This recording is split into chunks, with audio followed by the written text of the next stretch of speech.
Predstavte si, že bývate vo vlastnom parku.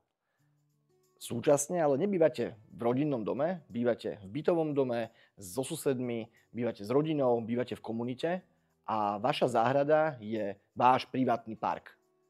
A pridaná hodnota toho vášho privátneho parku je pohľad na Tatry. Predstava, že bývam v parku, je úžasná predstava, ale je s ňou spojená jedna otázka. A tá otázka znie, že keď chcem bývať v parku, tak nechcem bývať v parku, ktorého súčasťou sú prvky technickej infraštruktúry, parkoviská, skladové priestory, prvky odpadového hospodárstva, odpadkové koše, stoiska na bicykle a podobne. A to je vec, ktorá sa, myslím si, že na Polane podarila vyriešiť. Vyriešila sa pomocou terénnych úprav, ktoré dokážu vizuálne odizolovať tie prvky, ktoré vidieť nechcem a súčasne nám dokážu viesť v prostredí vodu.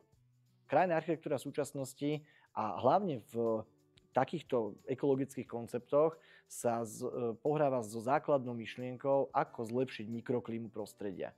A nestačí dnes len sadiť vzrastlé stromy, ale treba im zabezpečiť dostatočné množstvo vody. Zachytenie dažďovej vody v takomto veľkom priestore toho vášho súkromného parku je veľkou výzvou a dala sa spraviť práve formou terénnych úprav. Vedenie vody do väčších a menších jazierok alebo vodných plôch, respektíve prehlbín v trávnikoch, ktoré nám dočasne tú vodu zadržia a potom tá voda nám tam zasiakne a keď ju budeme potrebovať, tak ona sa nám výparom dostane do toho prostredia a spolu s tými stromami, s tými výsadbami, s tými rozvoľnenými trávnikmi nám zlepší tú mikroklímu, ktorá je kľúčová v dnešnej klimatickej zmene.